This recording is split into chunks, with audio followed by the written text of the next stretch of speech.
Hi, Vince here. In a recent video, I talked about mailing CDs, and I got a question from a viewer that I thought was pretty interesting. He asked, do music promoters still listen to CDs? And I have to say the quick answer is sometimes. And it also goes to the question of, should I press CDs when I do a release? That's changed over the last few years, and that's what we're going to talk about today.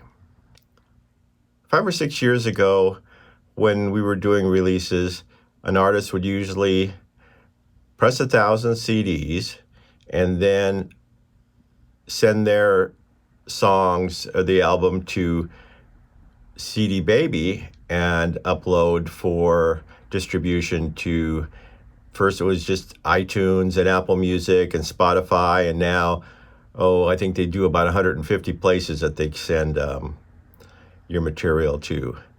So that's the way it sat for a few years.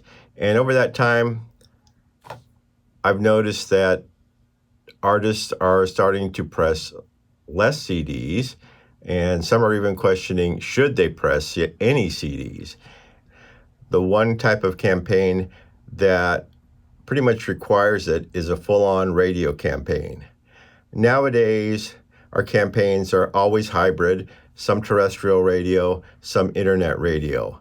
A few years ago, I want to say 10 years ago when I started doing this again, we were sending out about 300 CDs. 5 years ago, we started lowering that and it went down to about 150 CDs, and still another 100 or so stations got their music from a download site that we would set up or our promoter would set up.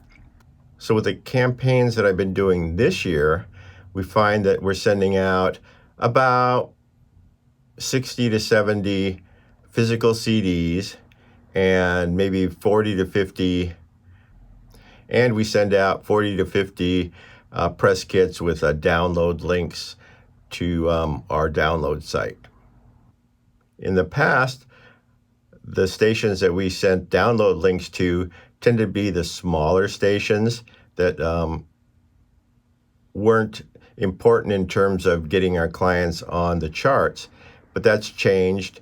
More and more reporting stations, those are stations that report to the various charts, are starting to request online download links.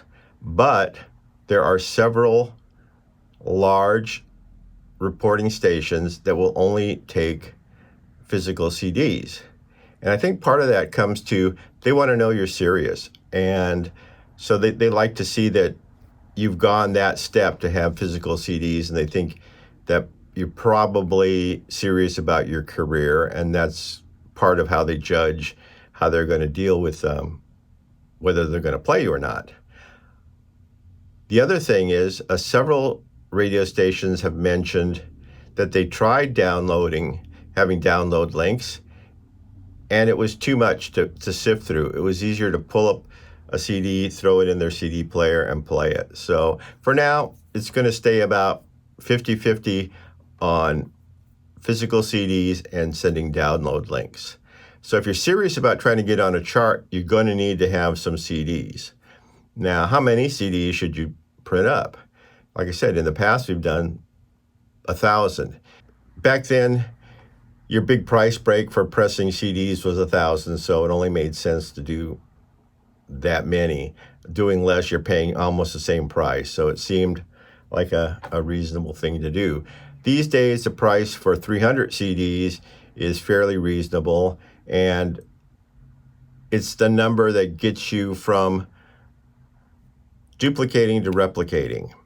Duplicating is like what you would do if you would burn a CD in a CD burner on a computer. In fact, that's basically what those companies do. They have a bunch of CD burners, they throw the CDs in, burn them, and print the label and send them to you.